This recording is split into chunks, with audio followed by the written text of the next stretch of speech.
Dibër, policia rrugore qendra masa për shkelje të kodit rrugor, 80% e gjobave për parkim të gabuar.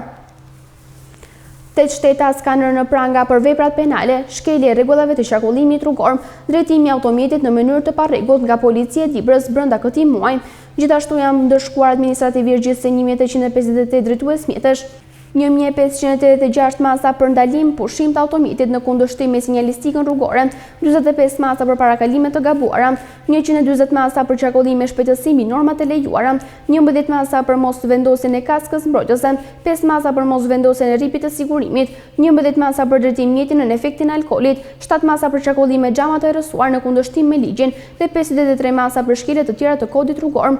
Kontrollet nga policia rrugore e Dibrës do të vijojnë në të gjitha akset rrugore urbane, interurbane dhe rurale, duke përdorur të gjitha mjetet bashkëkohore logjistike me qëllim rritjen e parametrave të sigurisë rrugore. Ajo që bie në sy për këtë raport mojor janë dëshkimet e vendosura për parkime të gabuara, kryesisht në zonat urbane, ndërsa numri më i ulët i të ndëshkuarve është për qarkullime xhama të errësuar.